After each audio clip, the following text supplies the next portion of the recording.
Recently, I asked my colleagues what brings them through the door of the Women's Crisis Center each and every day.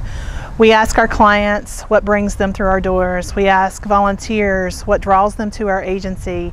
We even ask potential employees what makes them feel like that Women's Crisis Center would be a good fit for them as a future employer. So I wanted to know from our current employees what keeps them coming back to a place of employment with such high emotions attached to it. Here's what some of them had to say. I walk through the door each day for the 3 little girls who were sexually abused by their father, for the single mom who has no other support in her life but us. Because every person deserves to have a social life that is not controlled or decided by their partner. As a child, my father was an alcoholic and abusive towards my mother. As I met with victims in this job, I began to see parts of myself in their story, and I'd think to myself, wow, I didn't know other people experienced that too. Because growing up, I was a victim of child abuse. As a teenager, I was a victim of sexual assault. As an adult, I was a victim of domestic violence.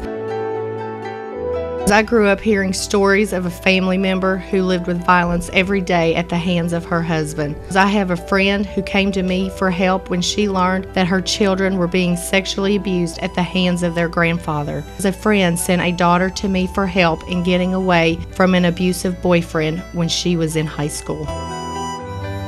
Because once I was called in the middle of the night to come to the hospital because my sister was there and needed me.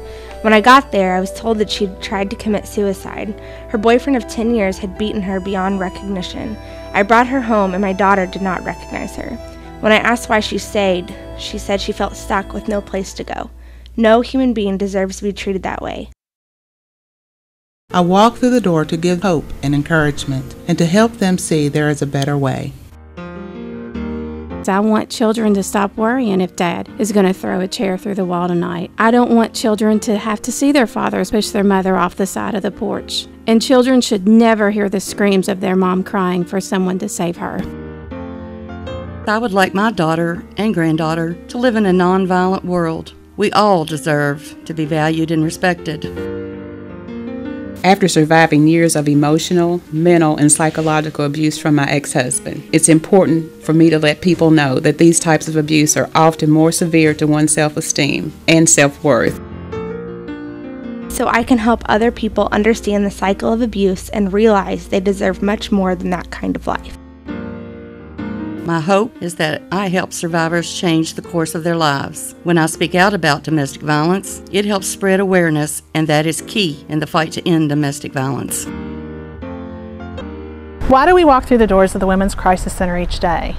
Because when tears of fear and terror are gone and replaced with tears of hope and joy, relief, and the sense of accomplishment of taking back control of their lives, we know that what we do every single day makes a difference and matters. That's why.